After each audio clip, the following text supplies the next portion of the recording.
Salut et bienvenue dans cette nouvelle vidéo où je vous propose aujourd'hui de découvrir ensemble le moteur de template pour PHP Twig. Alors on peut se demander quel est l'intérêt d'un moteur de template en PHP étant donné que PHP lui-même est un moteur de template. Il est possible d'écrire de l'HTML, d'ouvrir une petite balise PHP, d'y mettre un peu de PHP et de la fermer ensuite. Et donc on peut mélanger HTML et PHP. Alors, Twig va vous offrir plusieurs avantages. Le premier, c'est qu'il va vous permettre d'avoir une syntaxe qui va être simplifiée. Alors, vous avez quelques petits exemples sur la page d'introduction, mais par exemple, pour afficher une variable, on ne va pas avoir besoin d'écrire tout ça, même si ça peut être raccourci avec les shortcodes, mais on va simplement mettre deux petites accolades, notre variable, sans mettre de $ devant, et on va fermer l'accolade. Et de la même manière, on a des sortes de petits filtres qui nous permettent par exemple d'échapper du code ou de faire des trucs en particulier. Et de manière générale, vous allez le voir tout au long de cette vidéo, ça nous permet de faire des tâches récurrentes que l'on a souvent besoin de faire au niveau de l'affichage de l'HTML beaucoup plus rapidement. L'autre avantage, c'est qu'il est sécurisé. Alors, ça peut paraître un petit peu bizarre de dire sécurisé pour un moteur de template, mais ce qu'il faut comprendre derrière, c'est qu'il va échapper tout ce que vous allez lui envoyer. Donc, si quelqu'un tape de l'HTML et vous ne pensez pas forcément derrière à faire un HTML entities, par défaut, le moteur de template le fera. Et ça, c'est plutôt sympa. Alors ce que je vous propose dans cette vidéo, c'est de le découvrir en dehors de Symfony. Donc il y a déjà une vidéo sur le site consacrée à Twig pour Symfony, je vous invite à la regarder si vous êtes sur ce framework-là, mais c'est vrai que je trouve que ça peut être intéressant d'utiliser Twig même en dehors de ça. Alors ce que l'on va faire, c'est qu'on va essayer de se créer quelques petites pages et on va tester les choses, comme ça sera l'occasion de le découvrir. Donc pour le moment, j'ai un petit serveur web qui ne contient absolument rien. Donc ce que je vais faire, c'est que je vais commencer par créer un premier fichier index.php à la racine de mon serveur. Et ça va être l'occasion de découvrir Twig. Donc mon but ici, c'est d'afficher une petite page HTML plutôt sympa. Et de pouvoir contrôler la page affichée avec un petit drapeau. Par exemple, on mettra en get la page contact et hop, on aura la page contact. Et si je mets la page home, je veux la page home. Alors pour que ça fonctionne, il va me falloir écrire un petit peu de code. Donc ce que je vais faire ici, c'est que je vais lui créer une variable page. Et cette variable page, par défaut, je vais lui donner la valeur home. Et ensuite, je vais lui dire, si jamais tu as une valeur dans $_getP, dans ce cas-là, tu remplaces la valeur de page pour la valeur qui est passée en paramètre. Et après, en fonction de ça, je peux afficher la page. Par exemple, je peux lui dire, si la page, c'est la home, ce que je ferai, c'est que je ferai un require, par exemple, du fichier template qui correspond à la home. Donc, on ferait un require de home.php. Et ainsi de suite, suivant les différentes pages. Et du coup, à l'intérieur de ce home.php, j'y mettrai de l'HTML mélangé avec du PHP pour afficher mon template. Donc, ce que je vais pouvoir faire avec Twig, c'est plutôt que d'écrire ça, lui dire je veux rendre un template Twig. Donc, la première chose à faire, ça va être d'installer Twig au niveau de notre PHP. Donc, vous avez deux solutions qui s'offrent à vous. Vous pouvez tout simplement télécharger Twig manuellement et ensuite l'inclure. Ou ce que vous pouvez faire, et je vous conseille d'utiliser cette méthode, c'est d'utiliser Composer. Donc maintenant, un composer est quasiment indispensable pour du PHP, donc on va utiliser cette solution. Donc au niveau de mon projet, je vais initialiser Composer. Donc je fais un composer init. Donc je vais mettre le nom de mon projet, on va l'appeler graphicarts/twig, et ensuite je vais laisser les valeurs par défaut. Et je vais lui dire non, je ne veux pas remplir les dépendances de manière interactive. Une fois que c'est fait, je peux charger Twig en faisant un coup de composer require twig/twig et on prend une version qui correspond à la version 1. Automatiquement, il va charger ces différentes dépendances. Alors pendant qu'il fait ça, au niveau de mon projet, tout en haut, je vais inclure l'autoloader qui va me permettre de charger les classes de Twig. Donc je fais un coup de require et je vais charger dans le dossier vendor le fichier autoload.php. Voilà. Donc maintenant, je suis prêt à utiliser Twig. Si je me rends dans la documentation, on nous explique un petit peu le fonctionnement de base. Donc ce que l'on peut faire, c'est qu'on charge ici l'autoloader. Ensuite, il lui dit, je vais avoir un template index qui correspondra à ça.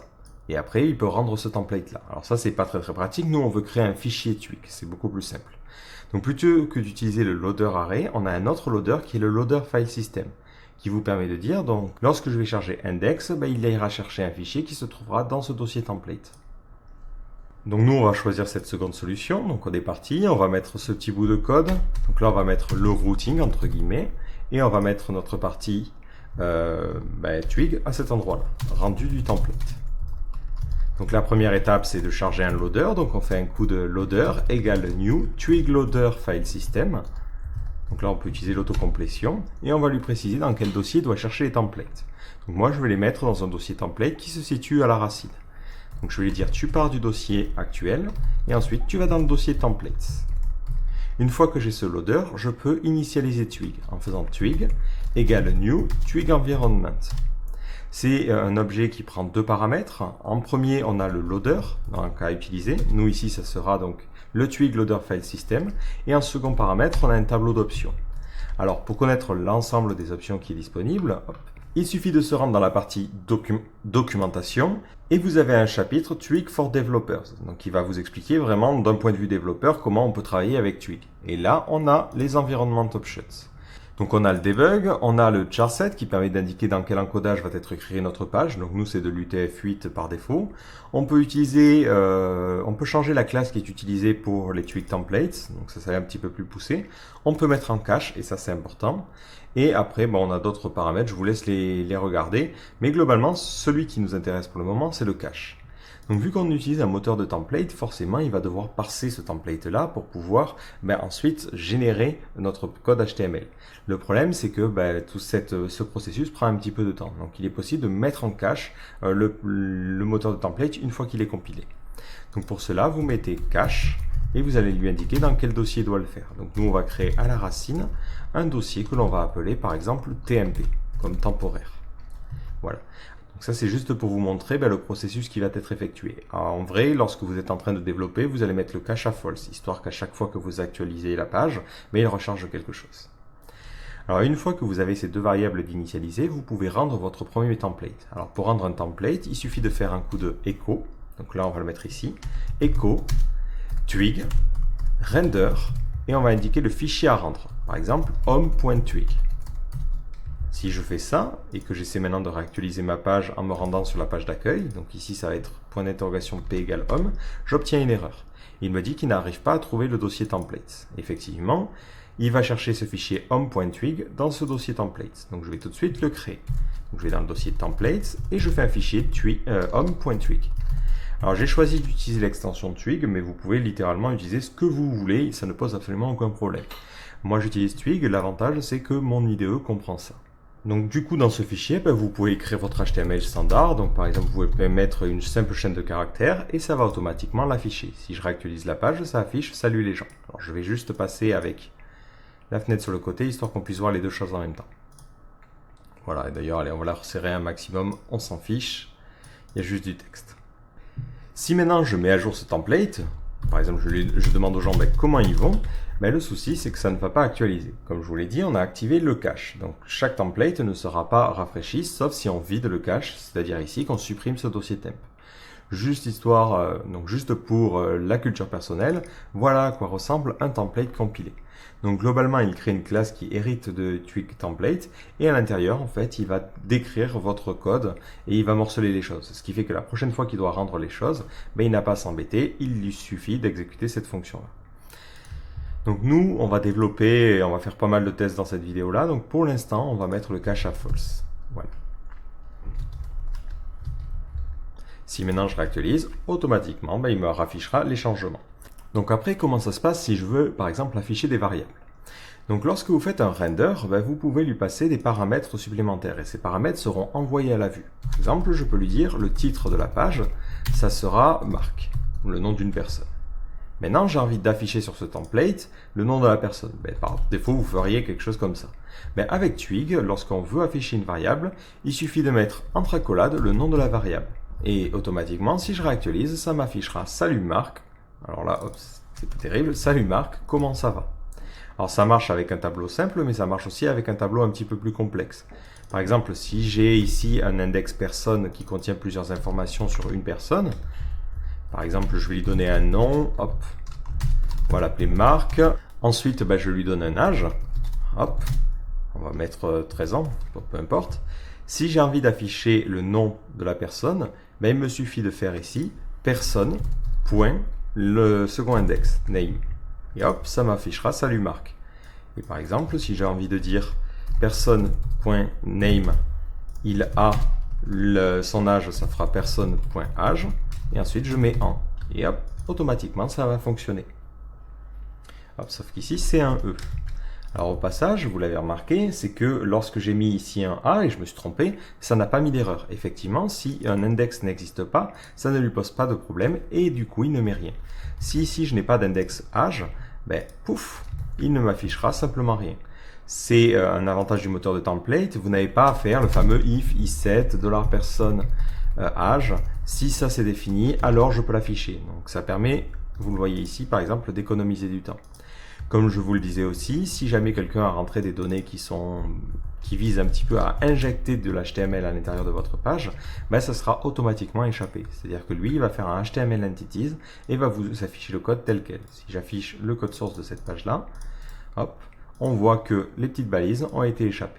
Donc ça, c'est le principe de base. Je le devine ici, vous avez envie évidemment d'écrire une vraie page HTML et pas simplement une petite phrase. Donc il est possible de morceler notre site et de mieux se structurer grâce à Twig.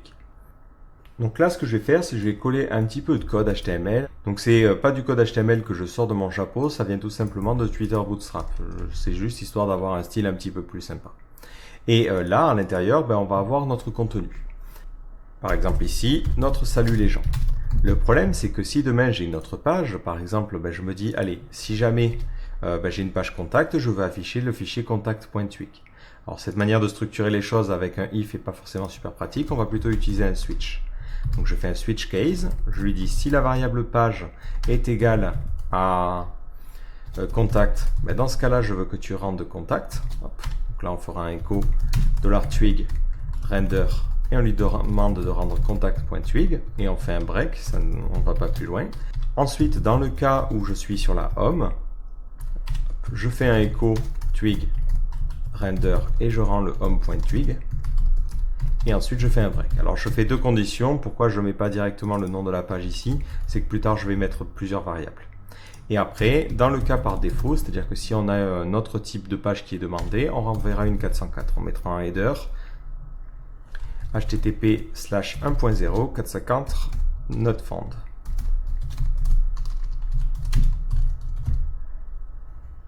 Et ensuite, on s'imagine rendre une petite page d'erreur 404.twig. Voilà, bon, c'est juste vite fait, histoire d'avoir un petit bout de code et d'avoir de quoi expérimenter. Donc maintenant, je vais pouvoir créer ce fichier contact.twig. Je suis parti, contact.twig, et je suis un petit peu embêté parce que je n'ai pas envie de répéter mon HTML. Moi, ce que j'aimerais bien faire, c'est avoir une sorte de template et pouvoir l'utiliser dans différentes pages.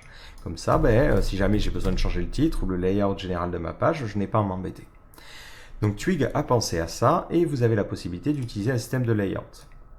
Alors si je me rends sur la documentation, donc je retourne dans documentation, vous avez en bas la référence. Donc tout ce que je vais dire dans la suite de cette vidéo est expliqué dans ces différents chapitres. Donc si vous avez besoin de plus d'informations, n'hésitez pas à chercher le tag ou le template ou le filtre que je vais vous montrer.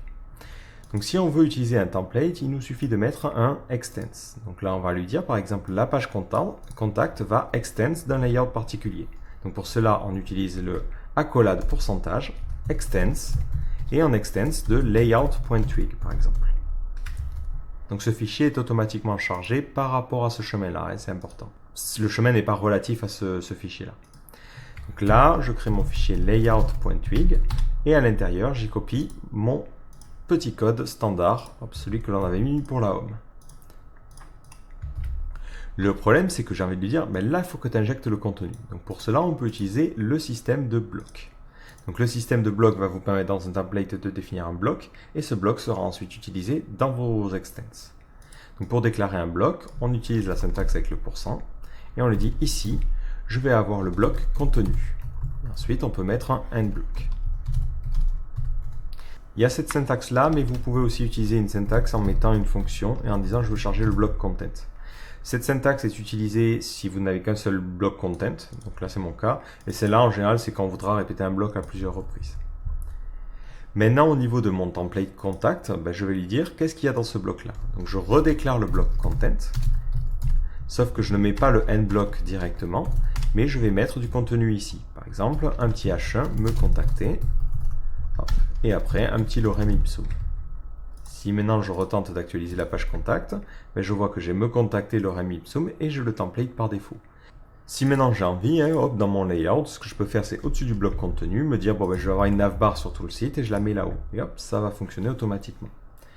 Le petit truc qui me chagrine, c'est qu'en haut, j'ai envie d'afficher un titre. Donc là, pas de souci, je peux utiliser un système de blocs. Par exemple, dans mon head, je vais lui dire, hop, je vais ici avoir un bloc title, enfin plutôt head. Et maintenant, l'avantage, c'est que tous mes petits-enfants, ils vont pouvoir changer les templates dans le head et rajouter des méta particulières pour chacune des pages. Par exemple, ici, je vais lui dire dans le bloc head, je veux que tu rajoutes un title et on va mettre que le titre de la page, ça sera par exemple me contacter. Hop. Et comme ça nous permet de morceler les choses et de rendre les choses un petit peu plus dynamiques. Et ça, c'est très très intéressant. Alors, je vais revenir sur ma page d'accueil et on va faire quelque chose d'un petit peu plus poussé. Donc là, ici, pareil, on n'a plus le template. Alors, dans ma partie home, je vais utiliser le système d'extend. Je fais un hop. Donc, on s'habitue à la syntaxe. Accolade pourcentage, extends et j'extends de layout.tweak. Ensuite, je mets mon bloc de contenu.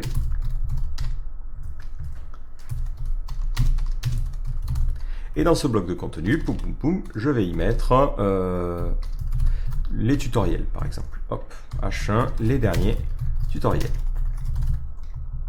Et après, pareil, on va avoir du texte. Et de la même façon, je vais changer le titre de la page. Donc, je crée un bloc pour le head.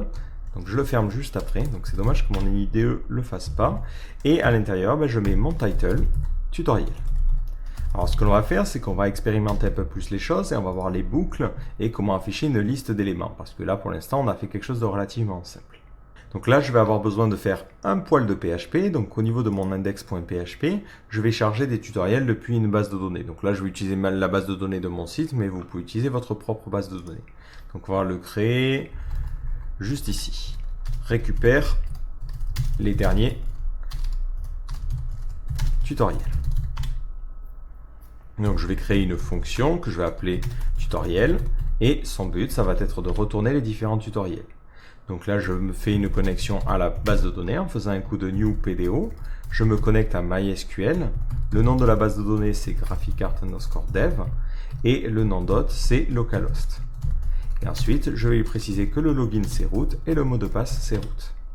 Une fois que je suis connecté, je vais en profiter pour définir différents attributs. Donc je préfère passer sur une autre ligne parce que ça me permet de mieux m'y repérer. Mais je vais lui préciser que si on a des erreurs au niveau de MySQL, je veux qu'il renvoie une exception. Ça me permettra de mieux débugger. Et de la même façon, je veux qu'il me renvoie les informations de la base de données, non pas sous forme de tableau bizarre, mais sous forme d'objet. Donc ici, je vais lui demander que le default fetch mode soit par défaut en PDO fetch object. Voilà. Donc ça, c'est le truc classique que je mets un petit peu partout pour pouvoir faire les choses plus simplement. Maintenant, j'ai besoin de récupérer les derniers tutoriels, donc je fais tutoriel égale PDO et je lui demande de faire une requête. Et ça sera un select everything from tutoriel. J'organise par ID décroissante. Alors c'est order by ID décroissante. Et histoire de ne pas récupérer les 800 tutos d'un coup, je vais mettre une limite à 10. Voilà. Et ensuite, je return ces tutoriels. Maintenant, je peux envoyer ça à ma vue. Donc dans le cas de la vue home.tweak, je lui renvoie les tutoriels. Donc je lui dis, tu auras une variable tutoriel qui aura comme valeur le résultat de cette fonction, tutoriel. Alors si je veux maintenant faire ma boucle, je suis un petit peu embêté. Alors si j'avais à faire ça en PHP classique, au niveau de mon home.twig, il faudrait que je fasse une petite boucle et lui dire d'afficher les différents tutoriels. Donc sur Twig, on n'a pas de for each, on a simplement un petit for. Donc là, ça s'écrit de la manière suivante. On utilise le syntaxe avec le pourcentage, on lui dit pour tutoriel in tutoriel, tout simplement. Et ensuite, on ferme notre for avec un end for. Et à l'intérieur, on a accès à une variable tutoriel qui sera le nom du tutoriel, enfin qui sera le tutoriel en question. Moi ici, j'ai un objet, si j'ai à le faire en PHP, j'ai quelque chose qui ressemble à ça, tutoriel. Et ensuite, j'ai ici, le nom de la personne, enfin le nom du tutoriel en l'occurrence. Donc, on n'est pas obligé de s'embêter avec cette syntaxe-là, on écrit simplement tutoriel.name. Donc ça fonctionne pour récupérer des informations qui sont disponibles sous ce format-là, mais ça peut aussi vous récupérer des informations dans un tableau associatif. De manière générale, vous ne pouvez faire des itérations, donc utiliser le for in, que si tutoriel, donc cette variable-là, est un tableau ou est traversable. Donc ça, c'est une interface de PHP. Et histoire que l'apparence ne soit pas trop mauvaise, on va mettre un petit UL. Si maintenant je réactualise ma page, je vois que je n'obtiens rien. Alors je n'obtiens rien parce que hop, la variable tutoriel ici c'est tutoriel avec un S. Alors vous le voyez, ça permet aussi de se rendre compte d'une chose, c'est que si cette variable n'est pas définie, ici il fait le test et il n'itérera rien et il ne vous affichera pas ce contenu-là. Donc ça peut être intéressant. Et là je me retrouve avec mes derniers tutoriels. Alors si je veux quelque chose d'un petit peu plus sympa, alors déjà je vais mettre un container pour centrer un petit peu tout ça. Donc là je vais le faire directement au niveau de mon layout principal, donc c'est le layout.twig. Et je vais entourer mon contenu, hop hop hop, d'un petit container. Donc là je crée une div qui a la classe container. Ouf. Voilà, donc je réactualise, ça fonctionne. Et au niveau de mon home.twig, je vais afficher un template un petit peu plus compliqué. Je vais ici lui dire, j'utilise des rows, donc pour lui dire j'ai différentes colonnes. Et à l'intérieur, on va placer différentes petites cartes, chacune représentant un tuto. Donc je crée une div qui a la classe call-xs, donc ça c'est par rapport à Twitter Bootstrap 4. Je crée une carte, je vais ici mettre l'image, donc tout en haut. Donc cette image dépend de l'URL du tuto, donc c'est un truc qui ressemble à ça, et là on a le tutoriel.id. Donc là pour le coup, c'est beaucoup plus simple à écrire. Et si maintenant je réactualise, pouf, j'ai les dernières images des différents tutos. Alors je vais donner à cette image une largeur de 100%, width, et on va mettre 100%. Alors, je vais essayer d'agrandir un peu ma fenêtre, parce que c'est vrai que là, avec une typo aussi grosse, on a du mal. Ensuite, je crée mon card block, qui va contenir donc le contenu, et à l'intérieur, je mets mon title, donc c'est card-title, ça sera le nom de mon tutoriel. Ensuite, je vais afficher le contenu, donc là, je mets card-text tutorial.content. Et ensuite, je mets le lien vers mon tuto. Bon, là, je mets rien pour le moment, et ça serait voir le tutoriel. Et en 2 temps 3 mouvements, hop, j'ai créé un petit template qui est plutôt sympa. En revanche, j'ai un petit problème, c'est que les textes ici, ils sont pas bien formatés. Alors si je regarde, dans la documentation, on a vu ici donc les tags, on a vu le bloc, on a vu le for, donc après vous pouvez en regarder d'autres, on en verra un petit peu plus au fur et à mesure. Mais ce que vous pouvez faire, c'est aussi utiliser des filtres. Alors les filtres s'utilisent de la manière suivante, vous mettez un pipe, et ensuite vous mettez le nom de votre filtre. Et il en existe pas mal par défaut. Donc il y en a pour formater les dates, il y en a pour échapper des choses, il y en a pour récupérer un élément particulier du tableau. Et nous, par exemple ici, on voit qu'on a le NL2BR qui permet de remplacer automatiquement les sauts de ligne par des BR. Donc ici, je lui dis, je vais faire un coup de NL2BR. Et maintenant, pouf, ça me donne quelque chose d'un petit peu plus formaté. Mais il y a quand même un petit souci, c'est que moi j'aimerais bien que ça affiche ici du Markdown. Alors là, je suis un petit peu embêté parce que vous êtes dans Twig et dans Twig, vous n'avez pas le droit d'utiliser une fonction que vous auriez définie. C'est-à-dire que si je lui demande d'appeler la fonction tutoriel qui a été définie précédemment, ça ne va pas fonctionner. Vous n'avez accès qu'aux fonctions qui ont été définies par Twig, c'est-à-dire ces fonctions-là. En dehors de ça, rien n'est accessible. Alors là, vous êtes un petit peu dérangé, vous dites « Ouais, mais moi j'aimerais bien avoir un truc qui ressemble à ça. Markdown » et je lui passe en paramètre le contenu et ça me renvoie le contenu en Markdown. C'est vrai que ça serait pas mal. Et du coup, je n'aurai plus besoin du NL2BR. Si vous faites ça, vous allez obtenir une erreur. Il va vous dire que Twig ne connaît pas cette fonction. Donc heureusement, Twig a pensé à ça et vous avez la possibilité de d'étendre Twig et de rajouter vos propres fonctions et vos propres filtres. Donc pour ajouter une fonction, il suffit de prendre votre objet Twig, environment, et vous avez une méthode qui va s'appeler add. Donc on voit qu'il y a pas mal de choses. Donc add global vous permet d'ajouter une variable globale, add function vous permet de déclarer une nouvelle fonction, add extension vous permet d'ajouter une extension, on verra ça juste après, et add filter vous permet de créer un filtre personnalisé. Donc là par exemple pour ce truc Markdown, vous avez 2 solutions. Soit vous faites quelque chose comme ça, donc là vous créez une fonction, soit vous vous dites, hop, je fais quelque chose qui va ressembler à ça, Markdown. Et là dans ce cas-là vous créez un filtre. Donc on va commencer par la fonction et après on fera aussi un filtre. L'idée c'est de voir les deux. Donc pour créer cette fonction-là, il suffit ici de faire un coup de add function et en premier paramètre, elle prendra une instance de simple function. Donc on lui passe une nouvelle instance de Twig simple function qui contiendra en premier paramètre le nom de la fonction. Nous ici, ça sera markdown et en second paramètre, le callback à exécuter. Donc ce callback prendra en paramètre la valeur qui est envoyée à la fonction et l'ensemble des paramètres qu'on pourrait lui donner. Et ce que ça fera, c'est que ça retournera le résultat. Donc nous, en l'occurrence, ici, on va faire quelque chose de plutôt simple. On va se contenter de mettre un coup de return, salut, et ensuite, je vais mettre ma valeur. Donc ici, ça sera le contenu, par exemple, de la description de mon tutoriel. Et là, ça affiche salut suivant de la suivi du texte original.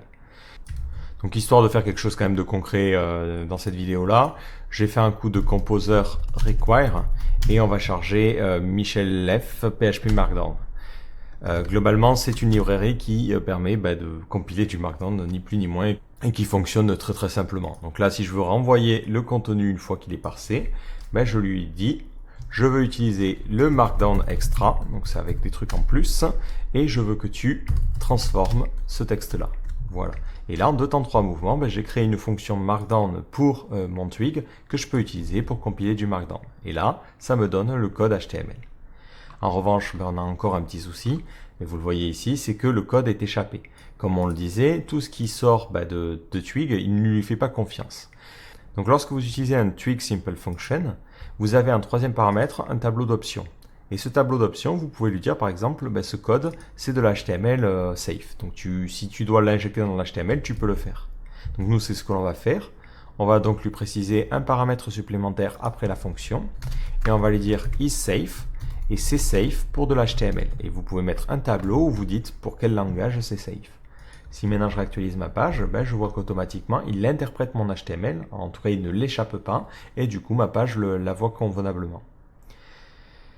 Donc ça c'est la manière de définir les fonctions, mais comme je vous le disais, vous avez aussi la possibilité de faire des filtres. Pour les filtres, ça va être à peu près similaire. Vous faites un twig, add filter.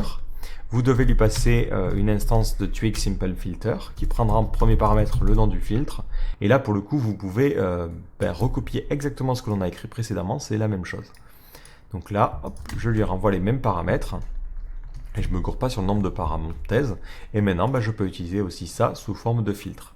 C'est-à-dire qu'à cet endroit-là, au niveau de mon home.twig, plutôt que d'utiliser ça comme ça, je fais le nom de mon contenu, pipe, markdown. Donc vous allez utiliser les filtres ou les fonctions suivant les cas en fait. C'est vraiment, ça va dépendre de quand est-ce que vous en avez besoin. Et là pour le coup ça me donne le même résultat. Donc après le souci c'est que si on commence à déclarer nos fonctions et nos trucs comme ça, vous le devinez, on va se retrouver avec beaucoup de code qui va être balancé un petit peu à l'arrache. Et ça c'est pas une bonne chose. Donc il est possible d'organiser l'héritage en utilisant le add extension et en créant plutôt une classe qui servira d'extension. Alors cette classe je vais aller la créer.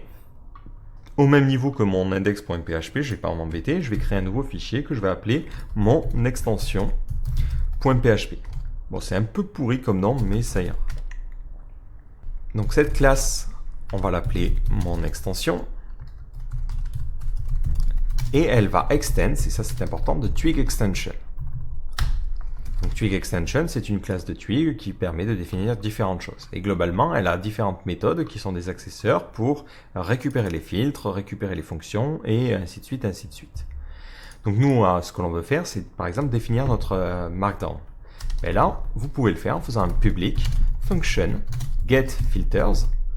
Donc je crée une liste de filtres et je vais lui dire, je vais retourner un tableau qui va contenir nos différents filtres. Et là, je lui dis, je veux retourner un nouveau simple filter pour du markdown et ensuite je te passe le second callback. Et pour bien nous organiser, ce que l'on peut faire, c'est utiliser plutôt une méthode. Donc là, par exemple, je vais créer une méthode filter. Donc en second paramètre, je lui passe un tableau en lui disant, c'est une méthode dans cet objet-là qui s'appelle markdown ou parse. Voilà, histoire d'avoir un nom plutôt sympa. Et là, comme ça, maintenant, j'ai mes différents filtres. Il faut que je crée cette méthode-là. Je crée public, function, markdown, parse. Ça prendra en premier paramètre la valeur, et c'est le seul paramètre dont on a besoin. Et à l'intérieur, je ferai un return de markdown extra. Hop. Default transform, et je transforme le texte, value. Voilà. Si maintenant je le souhaite, plutôt que de m'embêter à déclarer mes différentes choses comme je l'ai fait, il me suffit de lui dire add extension et d'ajouter mon extension. Donc je dois la require, donc je fais un require de mon extension.php. Hop, voilà. Et ensuite, lorsque je suis au niveau de mon instance de Twig, plutôt que de me galérer avec tout ça, je peux faire un coup de Twig, add extension, et je rajoute une nouvelle instance de mon extension. Et ça permettra de rajouter les différents filtres. Ici, je réactualise, pouf, je vois que ça réexporte l'HTML convenablement, si ce n'est que j'ai oublié d'échapper. Enfin, j'ai oublié de mettre le drapeau en disant is safe. Et oui, c'est safe.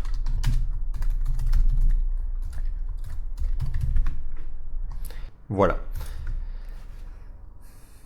Et au passage, hop, je vois ici que j'ai mis un A majuscule. C'est étonnant que ça marche, mais ça marchait. Alors, il est possible de créer nous-mêmes nos propres extensions, mais ce qu'il faut savoir, c'est que Twig dispose déjà de certaines extensions. Par exemple, si vous cherchez Twig Contributed Extensions, voilà, vous avez 5 extensions qui vous sont proposées, une qui concerne les dates, une qui concerne les tableaux, pour faire des filtres et des choses comme ça. Ça, c'est pour les dates et la localisation et différentes conversions. Les 18n, c'est pour utiliser getText, donc le truc avec PDO. Et text, c'est différentes manipulations sur les textes. Nous, en l'occurrence, c'est plutôt pas mal parce que sur cette extension-là, on a par exemple le truncate, ce qui correspond à notre cas où on voudrait trunker un peu les textes. Donc là, hop, si vous regardez, on vous explique comment l'installer. Globalement, c'est un simple composer require, on n'a pas à s'embêter. Voilà, donc là, hop, je fais mon petit coup de composer require. Ensuite, on a besoin de le charger au niveau de notre application. Donc, comme on a chargé notre propre extension, on peut charger une extension qui vient de Twig. Donc ça va être new text. C'est Twig extension text. Alors, on sent qu'ils ont créé ça avant qu'il y ait les namespace. C'est un peu le bordel. Voilà, c'est Twix. Et là, on les a toutes. Voilà. Et nous, c'est la texte que l'on veut charger. Et vous pouvez en charger autant. En sachant que, évidemment, plus vous en chargez, plus ça va être long à compiler.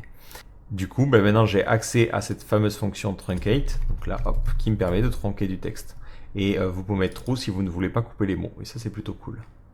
Donc moi, ici, pom, je vais lui dire, bon, je veux que tu utilises le filtre, et le filtre, ce sera truncate, sauf que c'est un filtre qui prend des paramètres. Je veux 50 mots, et je veux que tu ne coupes pas les mots, et je veux des points de suspension à la fin. Hop.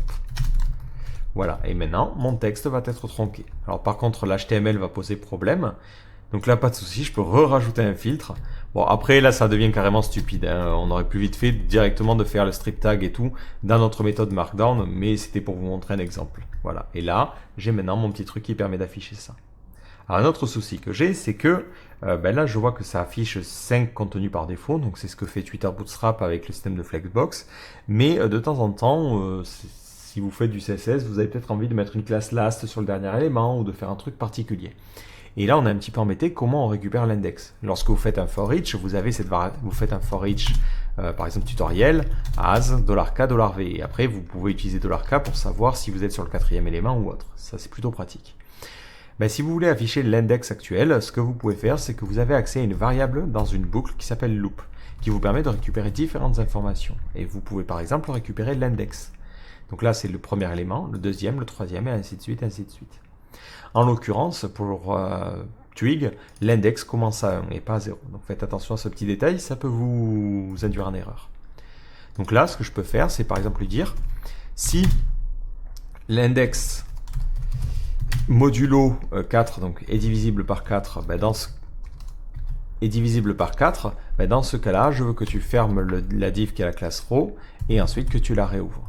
Donc là, on ferme la div qui est la classe row et on la réouvre. Bon, c'est pas idéal. Et de toute façon, on pourrait directement mettre la classe callxs-4, ça fonctionnera aussi bien. Mais c'est juste pour vous montrer cet exemple-là. Donc vous le voyez aussi pour les if, il n'y a pas de parenthèse particulière, on peut directement mettre comme ça. Si vous voulez vérifier qu'une variable est définie, vous pouvez mettre juste un truc comme ça. Voilà, c'est super pratique. Vous n'avez pas du tout à vous embêter. Si vous avez besoin de plus d'informations sur le fonctionnement du if, encore une fois, vous vous référez à la documentation. C'est dans la partie tag. Donc les tags, c'est tout ce que vous pouvez rentrer directement et c'est ici. Voilà. Et là, on vous redonne un petit peu ce que je viens de vous dire. La syntaxe est plutôt sympa. Et par contre, hop, ça me permet de voir que ici, c'est avec des pourcentages. Lorsque vous utilisez des blocs, c'est avec des pourcentages. Si vous utilisez des accolades, c'est pour afficher. Voilà. Désolé, j'ai toujours mélangé un petit peu les deux.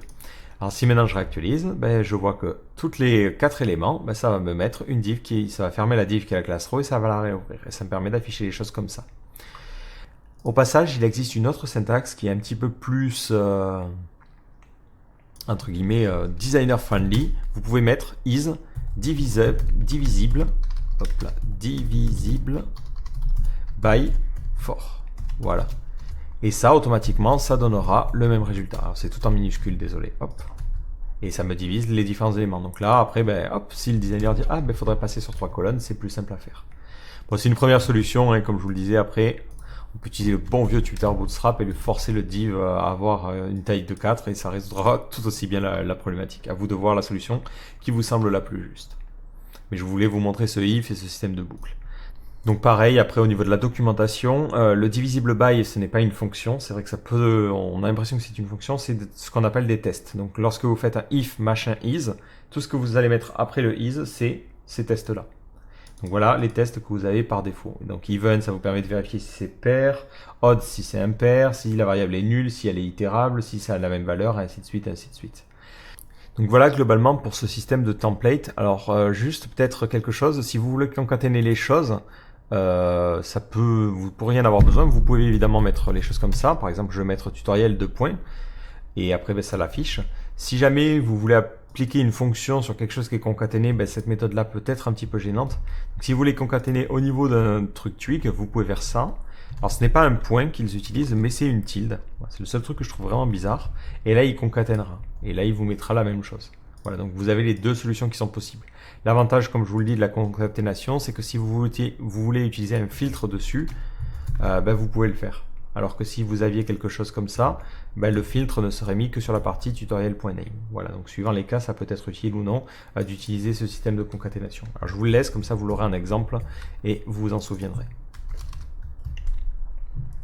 Donc voilà globalement pour le fonctionnement de base. Après, pour le système de template, il est possible vraiment de faire un petit peu les choses un petit peu plus poussées. Après, il faut voir sur la documentation suivant vos cas.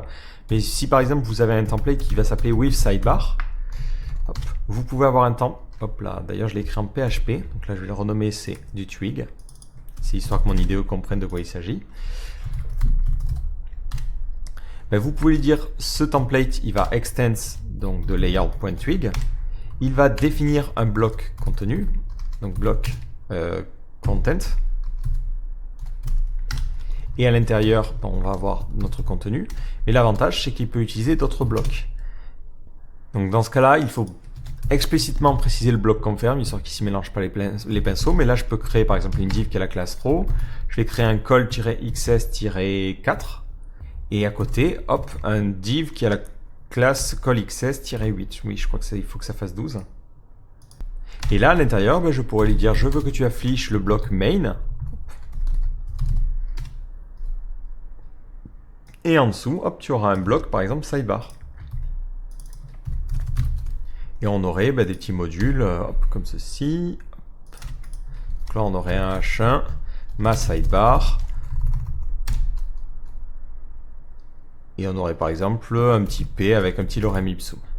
Si je fais ça, ben, que j'ai envie maintenant de changer mon layout pour cette partie-là, je me dis, ben, je vais utiliser le système de sidebar, ben, je peux lui dire, je veux utiliser with sidebar.twig, et je vais injecter dans le main hop, ben, ce contenu-là. Et automatiquement, ben, il va utiliser ce système de sidebar qui lui-même utilisera ce système de layout. Et là, hop, si je réactualise, ça me donne quelque chose comme ça.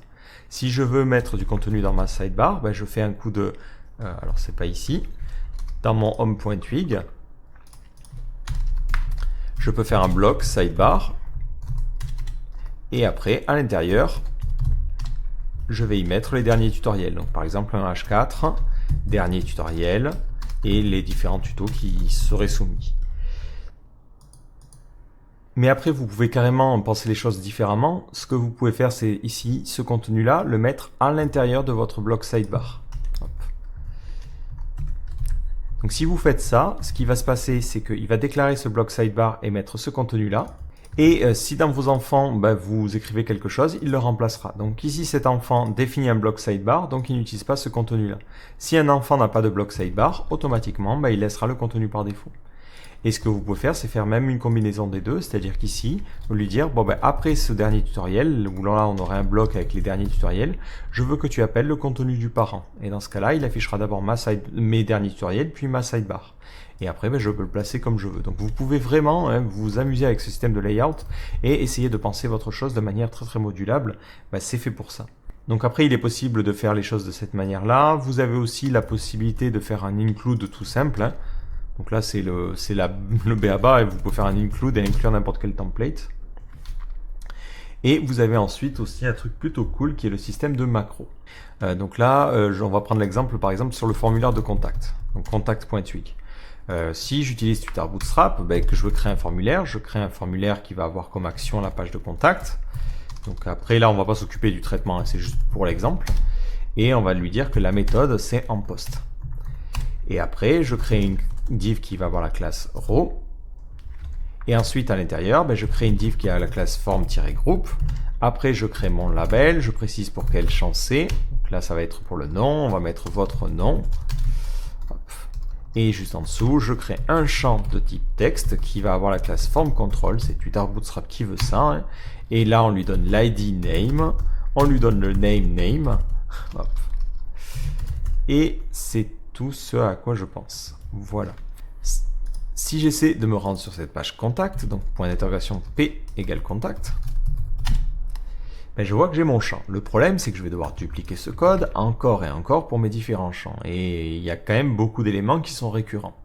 Donc là, ce que l'on peut faire, c'est se créer une petite fonction dans notre extension qui retournerait le code HTML. Mais il existe une méthode encore plus simple qui est les macros. Donc les macros, c'est une sorte de template qui va vous permettre de définir une fonction. Alors pour créer une macro, il vous suffit de créer un fichier Twig ou n'importe quoi, où vous le souhaitez. Donc nous, on va le créer carrément au même niveau et on va l'appeler form.twig. Et à l'intérieur, vous y créez votre div qui a la classe, par exemple, exactement ce que l'on avait à cet endroit-là. Sauf qu'on a quand même quelques éléments dynamiques. On aimerait bien, par exemple, qu'ici, la personne choisisse le label à utiliser. Ici, on aimerait bien qu'elle choisisse le nom du champ à utiliser. Donc, ce nom de champ serait utilisé ici, mais il serait utilisé ici et ici aussi. Et pour l'instant, c'est tout ce dont on a besoin. Là, on va définir une macro pour ça. On va mettre un tag, on met macro, et on précise ensuite le nom de notre macro. Donc là, ça sera une macro qui va s'appeler input. Et on va lui préciser les différents paramètres qu'elle prend. Donc nous, on avait dit, par exemple, on a le nom qui est dynamique, et on a le label qui est dynamique. Et ensuite, on ferme notre bloc avec un end block. Et vous pouvez ici définir autant de macros que vous le souhaitez. Par exemple, vous pouvez créer une nouvelle macro qui va s'appeler input2, et ainsi de suite, ainsi de suite. Maintenant, si vous souhaitez utiliser cette macro au niveau de votre fichier contact.twig, il vous suffit de l'importer. Donc là, je reviens ici. Vous faites un coup de import et vous lui dites j'importe form.twig et vous lui dites j'exporte ça dans une variable qui va être définie pour cette vue-là qui est form. Et maintenant, dans form, vous avez les différentes macros. Donc si vous voulez utiliser ici un champ, vous pouvez lui dire je veux que tu affiches la macro input dans form. Et je te passerai en paramètre le nom, donc ici ce sera name, et je te passerai en second paramètre votre nom. Voilà. Et ça, automatiquement, ça va me générer notre truc. Alors là, on a un petit souci. Hop, ici, j'ai mis end block, je ne sais pas pourquoi, c'est end macro. Si je réactualise, ça va me donner mon champ. Et là, c'est beaucoup plus simple à taper. Maintenant, je demande l'email de la personne, je mets email, votre email. Et après, j'imagine par exemple un texte area. Donc là, form.input. Message, hop, votre message. Sauf que là, c'est pas vraiment un input, c'est plutôt un text area. Donc là, je vais créer un nouveau truc que je vais appeler text area. Et hop, je vais définir cette nouvelle macro à cet endroit-là. Donc c'est un petit peu la même chose. Donc là, ça sera une macro qui va s'appeler text area, sauf qu'ici, on aura un text area. Voilà. Et ça se ferme de la même manière, donc c'est assez similaire pour le coup. Mais comme ça, j'ai deux macros, une pour les inputs et une pour le text area. Et ça, c'est plutôt pratique. Et histoire de finir mon formulaire, je vais créer un div qui va avoir la classe form-group et à l'intérieur un bouton de type btn primary avec le texte envoyé. Ça sera un bouton de type submit. Et après, vous pouvez décomposer ça comme vous voulez. Vous pouvez vous dire, tiens, allez, ces deux champs-là, je vais les mettre dans une div qui va avoir la classe row, histoire qu'ils prennent 50% chacun. Ça, c'est la magie des flexbox. Du coup, le souci ici, c'est que je dois leur rajouter une classe XS. Là, hop, allez, je lui dis, il y a un paramètre supplémentaire, ça va être la classe, et la classe, ça sera XS. Non, call-XS. Sauf que là, ça va poser un problème, parce que il me dit qu'il n'arrive pas à comprendre cette ponctuation. Effectivement, dans Twig, attention, les tableaux ne s'écrivent pas de cette manière-là, mais ils s'écrivent de cette manière-là. On met une accolade et après c'est comme du JSON. Donc là on met la classe et la classe à utiliser, ça sera par exemple call-xs. Et là si je réactualise, cette fois-ci ça fonctionne correctement. Par contre maintenant il faut que je gère ça au niveau de mes macros et on va lui dire c'est à cet endroit-là, s'il y a des classes, je veux que tu les rajoutes. Donc là on va mettre un petit espace et directement, donc on aura une option supplémentaire et on mettra option avec un s.class. Et du coup, maintenant, dans nos macros, on prendra en troisième paramètre un tableau d'options. Et si je réactualise, ça me donne bien les bonnes choses. Et après, je peux continuer comme ça à itérer. Par exemple, au niveau de mon index.php, je me dis que dans le formulaire de contact, je vais t'envoyer le nom de la personne, ça va être Marc. Je vais t'envoyer l'email, ça sera par exemple demo@demo.fr. Je veux du coup envoyer ces valeurs à mes différents champs. Donc on va s'imaginer les envoyer en troisième paramètre, c'est ce qui me semble le plus logique. Donc là, hop, je lui dis, je te passe le nom ici, name, et je te passe l'email ici, virgule. Et pour ça, on en mettrait nul ou carrément on n'a rien, donc on n'a rien besoin de mettre. Donc maintenant, il faut que je gère ça au niveau de mes fonctions. Donc là, au niveau de mon form.twig, je lui dis, en troisième paramètre, tu prends la valeur, et par défaut, tu lui donnes la valeur nulle. Et pareil, pour le tableau d'options, par défaut, ça va être un tableau vide. Et au niveau de mes champs, ici, je peux utiliser value à cet endroit-là. Et pour un champ de type texte, le name, ça va être, c'est pas le name, c'est value, ça va être value. Bon, c'est vraiment un exemple bien particulier, mais je trouve ça vraiment sympa. Et là, les dernières petites corrections, je vais lui dire, si le name c'est email, dans ce cas-là, je veux que tu crées un champ de type email. Là, vous pouvez utiliser du ternaire, ça fonctionne dans les templates Twig. Vous mettez if name égale email. Mais dans ce cas-là, je veux que tu affiches email, sinon tu affiches un champ de type texte.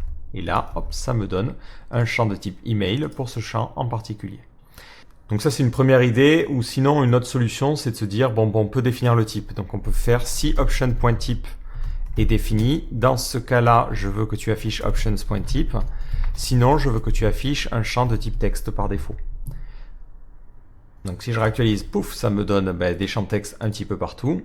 Par contre, pour le champ email, donc c'était dans contact.twig, ici, je vais préciser que le type du champ, c'est un champ de type email.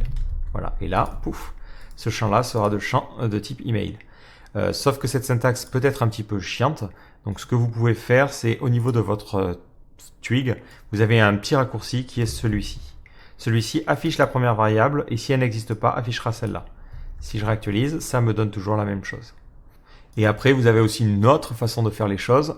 C'est en utilisant un filtre, qui est le filtre default, et vous lui mettez la valeur à utiliser par défaut. Il y a toujours 10 façons de faire les choses, et après c'est celle qui vous semble le plus simple à utiliser. Donc là, globalement, ça veut dire affiche option.type, mais si c'est pas défini, je veux que tu retombes sur du texte. Voilà. Moi, je préfère le ternaire, là, pour le coup, je trouve ça encore plus propre. Enfin, encore plus simple, entre guillemets.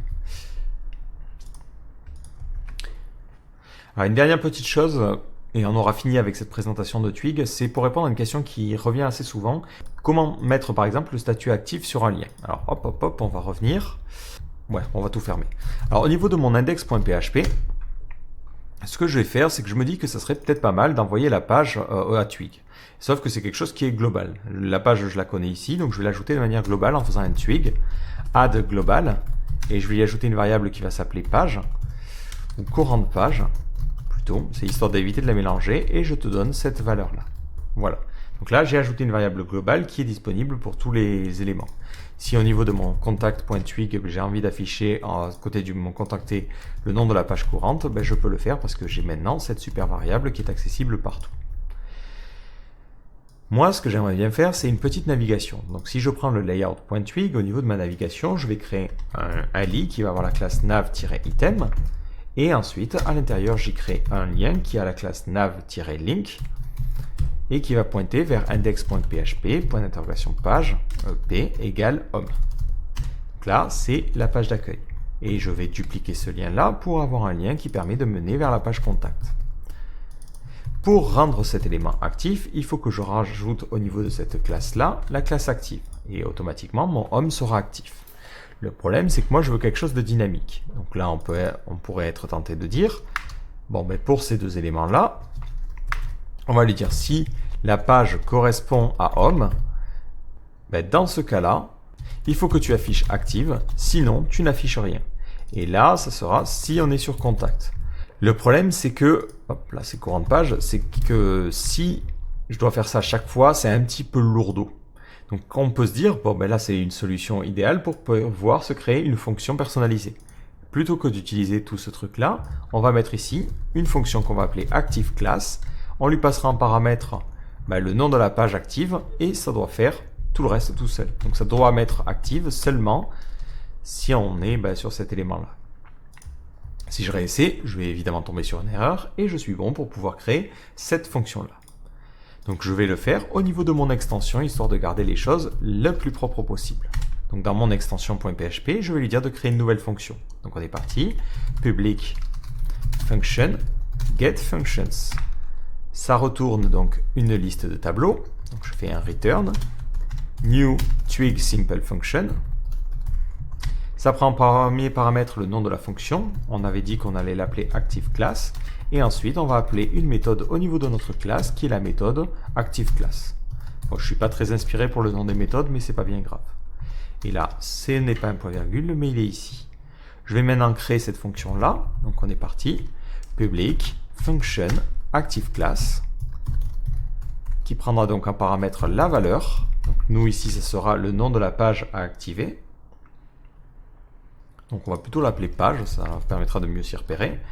Et du coup ici on va lui dire si la page correspond, et je suis un petit peu embêté ici, dans ce cas-là il faudra que tu return active. Alors, je suis un petit peu embêté ici parce que j'ai besoin de récupérer la valeur de courant de page. Et comment je peux faire?